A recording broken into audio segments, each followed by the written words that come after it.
Et je voudrais proposer des éléments de réflexion qui sortent, disons, quand on met en relation la chose qui on dit aujourd'hui dans les pays, disons, francophones, le choix par balle et le choix par gaz. Je retournerai après sur ces deux expressions, mais il faut dire tout début, c'est des expressions très médiatisées vers la moitié des années 2000, et ça c'est à cause donc médiatisé avec beaucoup de succès aussi. Aujourd'hui, au moins dans les pays francophones, on utilise cette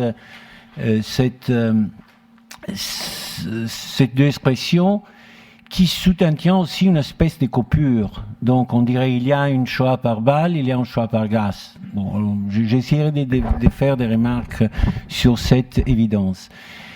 Et ça, j'ai connu l'histoire, c'est à partir des études des pères Desbois. On a eu une très, très intéressante rédaction hier d'une historienne de l'équipe. Et donc, c'est lui qui a lancé cette terminologie.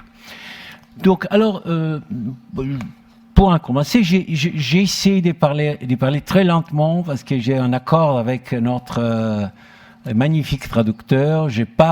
Ça c'est ma faute, j'ai pas donné ma rédaction, donc alors je veux vraiment, c'est ma faute. Alors, je veux faciliter le travail.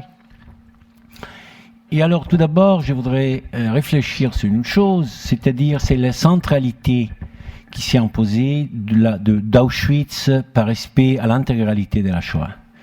C'est-à-dire, notamment, on sait, Auschwitz en tel que lieu d'histoire, de mémoire et de construction des mémoires nationaux, ça c'est important de le dire, c'est un lieu très, très, très vachement complexe, est devenu un lieu obligatoire pour l'éducation, la formation pédagogique, pas seulement européen.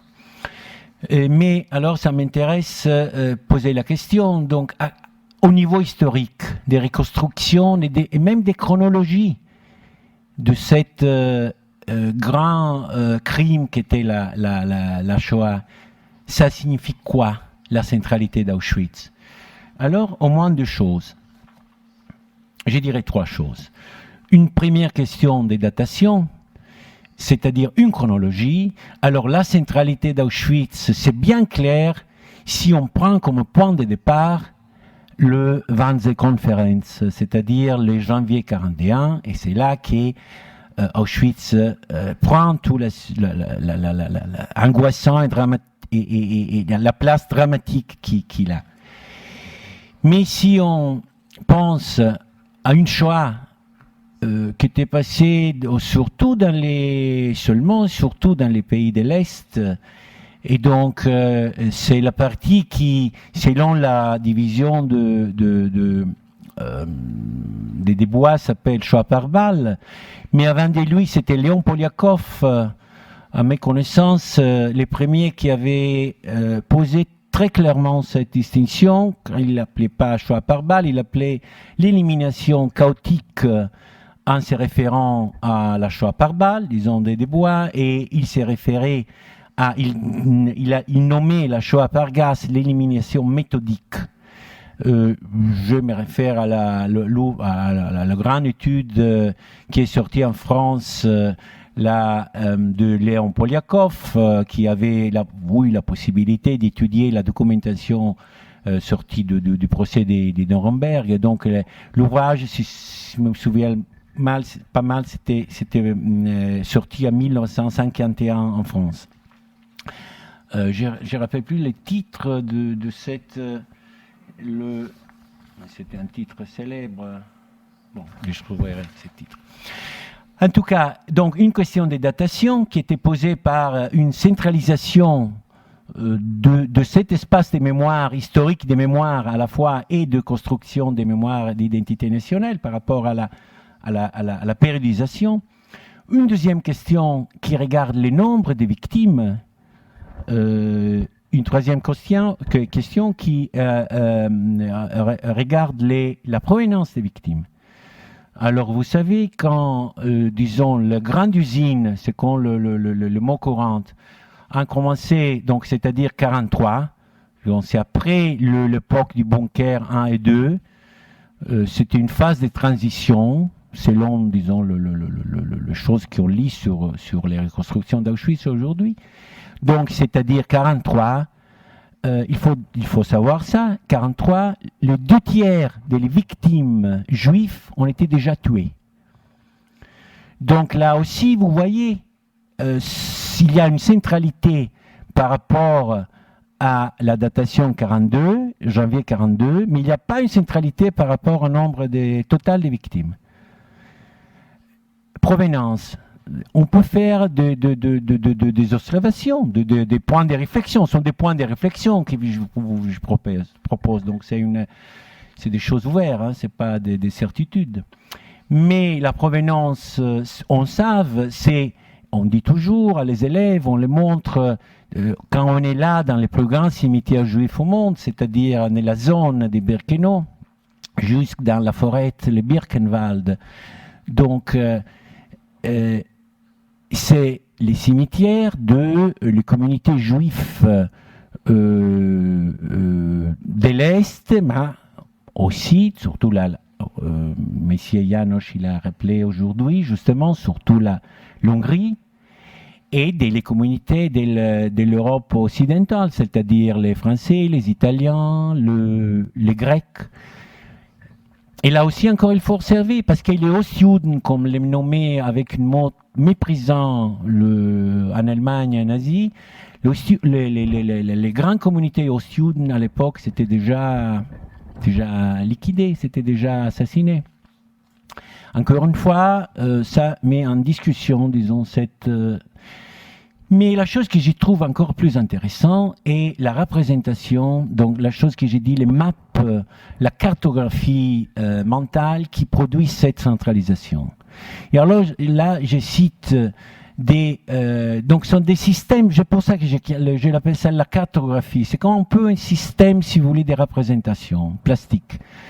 Et là, je cite un auteur qui est italien, mais qui travaille en France, qui s'appelle Enzo Traverso, mais nous, Italiens, l'appelons Traverso, parce qu'il a fait sa carrière en France, sa carrière d'universitaire.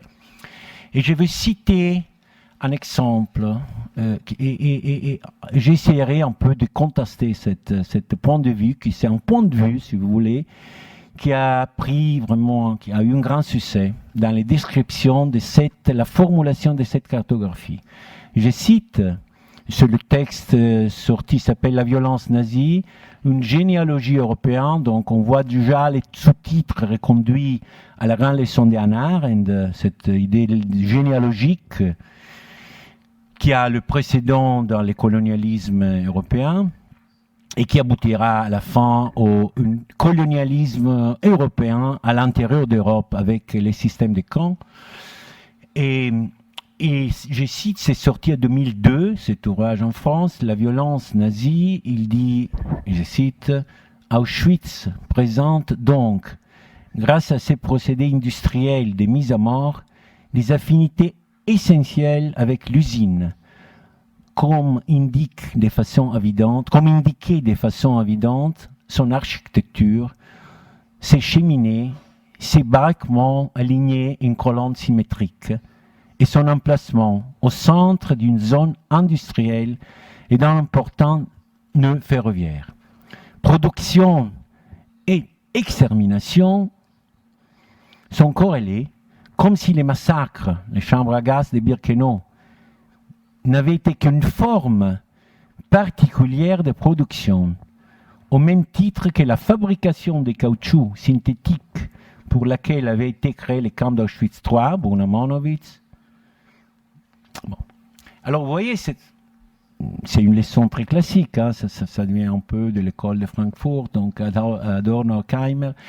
Et surtout, il y a un autre auteur que je veux introduire, qui a contribué dans les années 80 à cette idée de la modernité en tel qu'Holocauste. Et ça, notamment, c'est un sociologue polonais très connu, il vit en Angleterre, il habite là, et c'est Zygmunt Bauman, très, très célèbre ouvrage s'appelle Modernité de l'Holocauste. Je pense que il est disponible en français aussi. Et là, c'est les côtés bureaucratiques qu'il développe. Donc, c'est-à-dire cette industrialisation d'un effort génocidaire, il peut avoir une réussite si il s'appuie sur une bureaucratie. Et alors là, j'ai trouvé... Et alors, c'est vrai, on ne peut pas dire que c'est pas vrai. À Berlin, c'était la bureaucratie.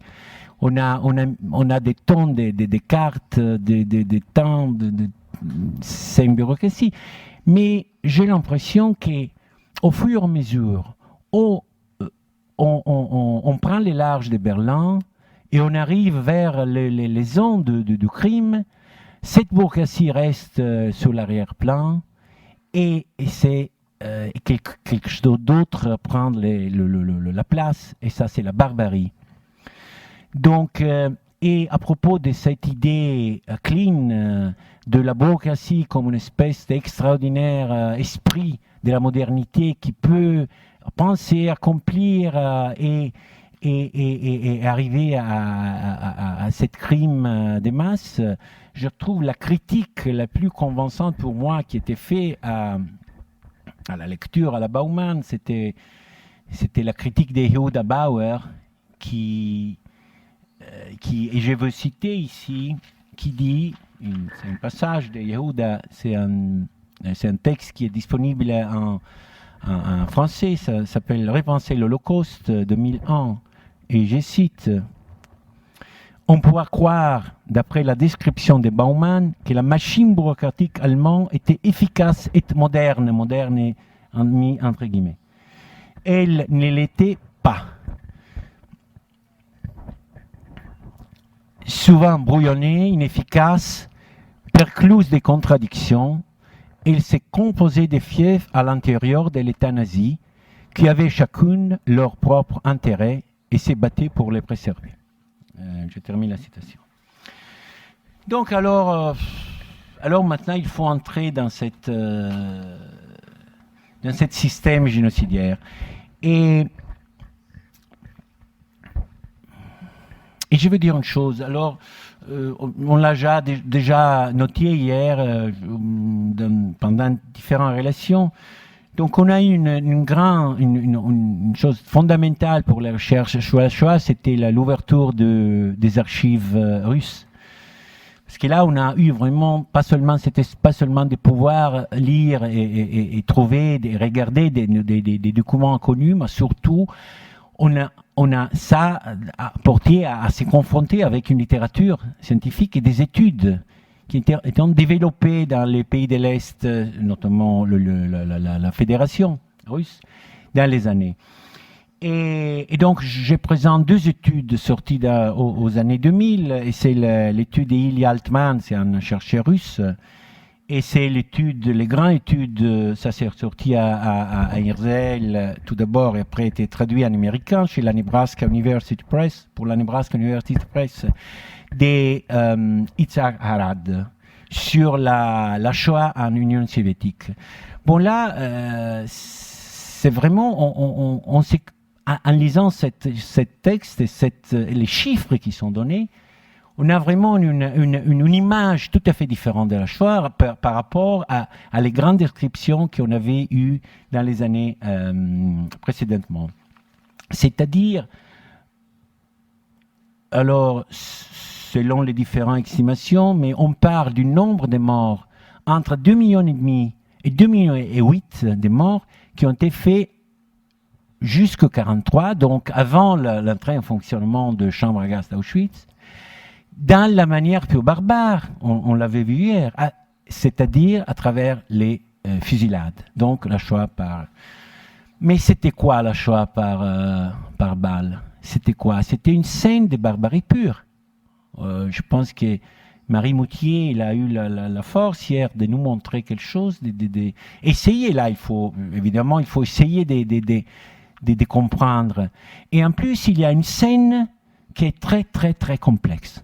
Parce qu'il y a des acteurs qui sont, disons, imprévus. C'est-à-dire, on l'a vu hier, c'est-à-dire on a les bourreaux, on a une deuxième catégorie des bourreaux, mais très très importante, centrale, que c'est la police locale, donc c'est-à-dire sur les terrains et selon les différents pays, la composante ethnique qui s'occupe de collaborer, là les mots plus corrects, je pense, c'est de collaborer avec les bourreaux allemands.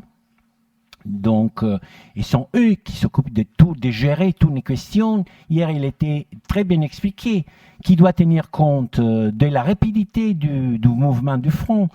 On part des premiers mois de été et août 41, parce qu'après, avec le développement de l'opération militaire, ça se stabilise, donc ça s'est transformé. Les Einsatzgruppen sont devenus quelque chose d'autre, même s'ils n'ont pas changé les tâches. Et donc,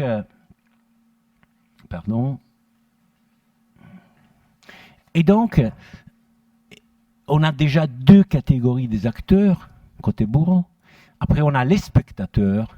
Et c'était qui les spectateurs? Mais les spectateurs, ça c'est très bien montré par la grande exposition qui était faite en Allemagne vers la fin des années, vers la fin du dernier siècle, c'est-à-dire sur les crimes de la Wehrmacht. Donc des photos privées, une bonne partie des photos privées pris par les observateurs, donc c'est-à-dire des soldats de la Wehrmacht, des gens qui étaient là, qui pouvaient reprendre aussi. Il y a plein des notations, il faut arrêter de donner spectacle. Vraiment, c'est une carnage avec spectateurs. C'était la catastrophe avec spectateurs. Ça pose des problèmes. Après, donc, le spectateur. Et après, il y avait une quatrième catégorie. On avait essayé hier de comprendre, de donner, de la nommer, les réquisitionnés. Donc, c'est-à-dire des gens qui étaient à la fois spectateurs, qui participaient, étaient obligés à participer. Donc, cette jeune paysanne. Et là-bas, il y a une extraordinaire exemple dans les livres porteurs de mémoire et dans les films qui est sorti après, dans les documentaires. Et là, il y a quelque chose de plus complexe encore.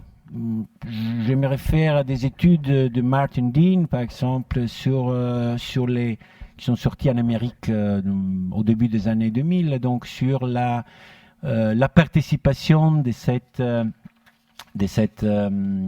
force, de la force locale, la Schutzmannschaft, donc des agrégés à la police, disons, ukrainienne, de la Biélorussie. Donc.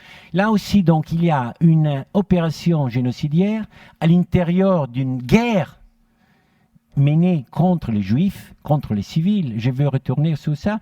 Je prends les titres d'un grand ouvrage complexive sur la Shoah qui est sorti en Amérique vers la moitié des années 70. C'est Lucy Davidovitz, l'autrice, s'appelait The War Against the Jewish.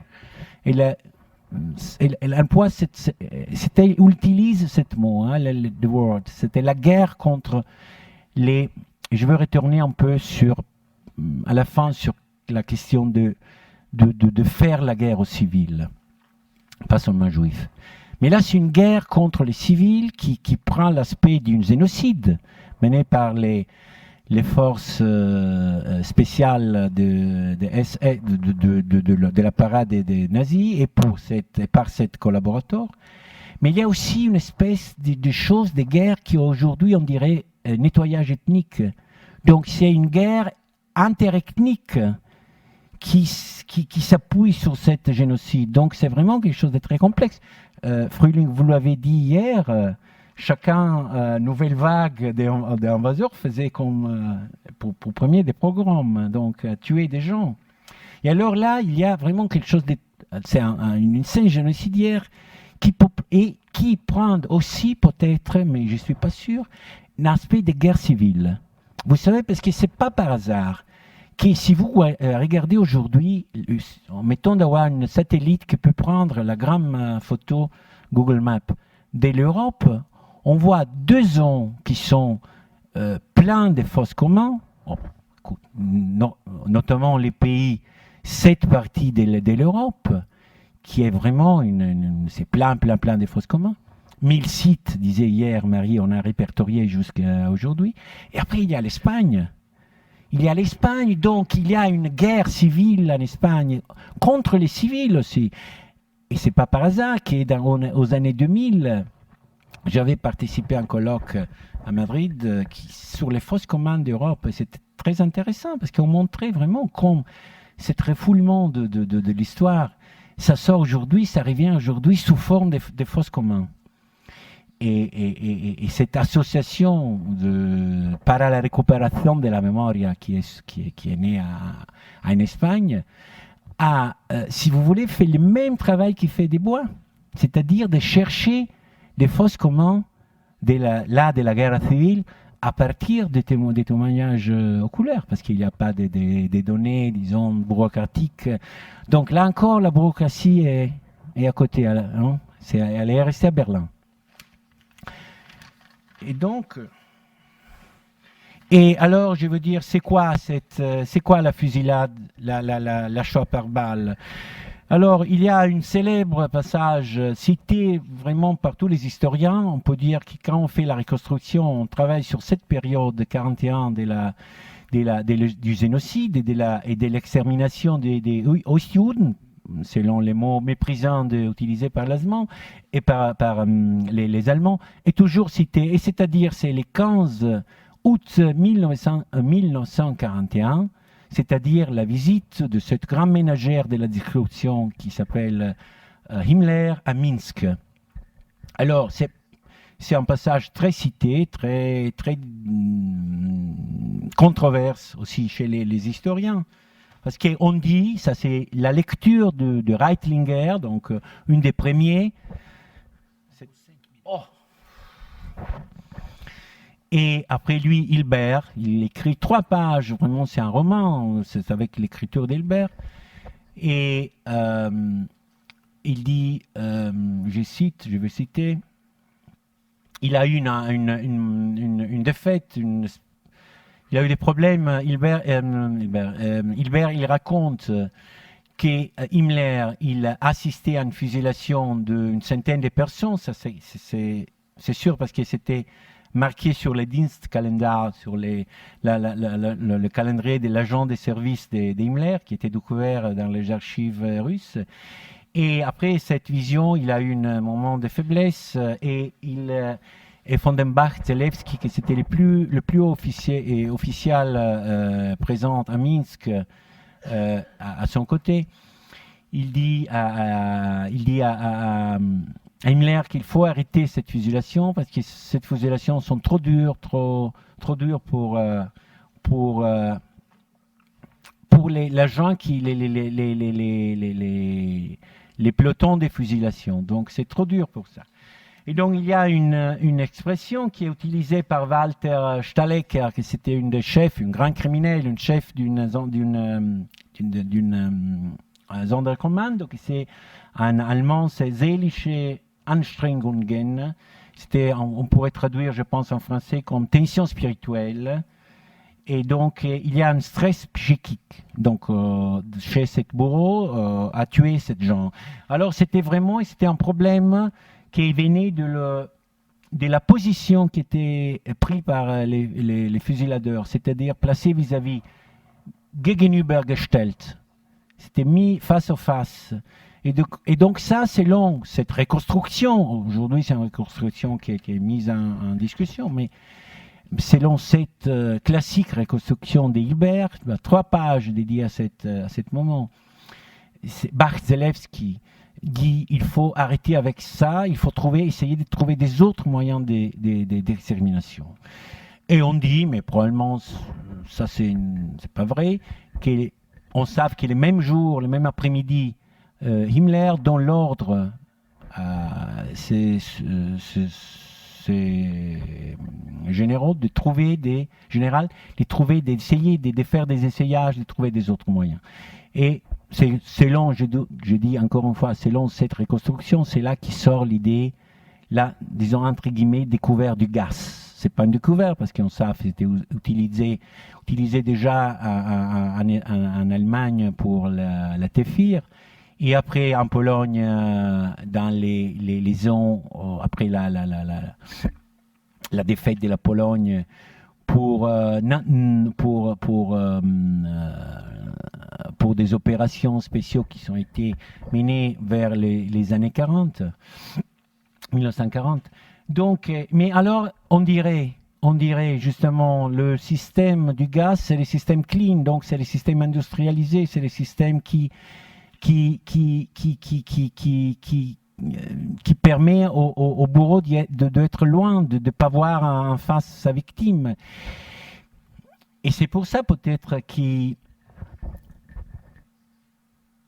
y a la nécessité, parce qu'il y avait une question de répulsion, vraiment des répulsions, de manipuler les cadavres, les corps. C'est Ingrao qui parle beaucoup de ça, je trouve un texte remarquable qui est sorti en France, et qui fait une analyse très précise sur cet aspect psychologique et opérationnel à la fois, c'est-à-dire il parle des répulsions, donc il faut éloigner les écouteurs des victimes et il faut interposer entre eux cette troisième catégorie.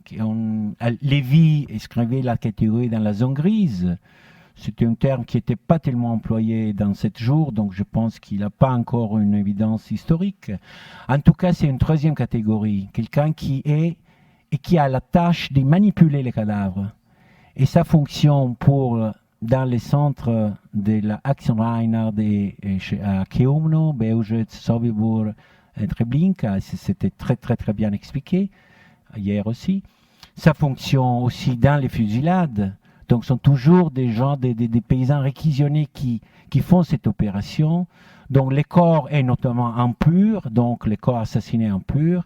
Et donc, il faut trouver une distance. Et cette distance est assurée par nommons-le, les zones de commando. Donc, des gens, on ne peut pas nommer les réquisitionnés qui travaillent 1, 2, 3 jours en zone de commando, mais en fait, c'est en zone de commando. C'est la tâche, c'est du zone de commando. Donc, la question, et je m'arrête sur ça, monsieur, oui, excusez-moi, c'est si, et je voudrais, alors, l'espace c'est industrialisé, donc on a arrêté avec la brutalisation et on est arrivé vers une espèce d'organisation. Bon, là, j'ai des doutes, je voudrais terminer, malheureusement, je m'excuse, avec la citation d'un bourreau, mais c'est une manière aussi pour se souvenir d'une grande femme qui s'appelait Gita Sereny, qui malheureusement elle est morte cet été. Vous savez, il a écrit, je pense, une des textes plus définitifs, je trouve, sur la question, quand un tel que juif viennois, il a passé des jours avec Stangl, donc c'était une des plus grands criminels de l'histoire, et ça décrit, et je termine avec ça. Et je m'excuse, je termine avec une citation d'un bourreau, mais c'est important pour soutenir les choses que je pense. L'arrivée, c'est le 28, vers la fin de août 41, de Stangl, nommé nouvelle commandante du camp de Treblinka, et il décrit à Gita Sereny, qui l'a enregistré, il était condamné à la perpétuité, hein, c'était dans une prison allemande, il décrit l'arrivée. Donc dans cette usine moderne. Hein. Je suis allé en voiture, conduit par un chauffeur SS. L'odeur s'est fait sentir à des kilomètres. La route longeait la voie ferrée. À 15 ou 20 minutes des voitures de Treblinka, nous avons commencé à voir des cadavres. Les longues de la voie, d'abord 2 ou 3, puis davantage. Et en arrivant à la gare, il y avait des sentants, semble-t-il, couchés là, abandonnés apparemment depuis des jours à la chaleur. Dans la gare, il y avait un train plein de juifs. Les unes mortes, d'autres encore vivants. Ça aussi avait l'air d'être les dépouilles des jours. Je poursuis la situation. Treblinka, ce jour-là, donc c'est fin août 41, a été la chose la plus effroyable que j'ai vue durant tout le Troisième Reich. Et Gita, il souligne, il plonge sa tête dans ses mains, et il ajoute, l'enfer de Dante, dit-il à travers les doigts. C'était Dante sur terre. Donc, quelque chose de différent d'une usine tayloriste où on parle souvent. Merci.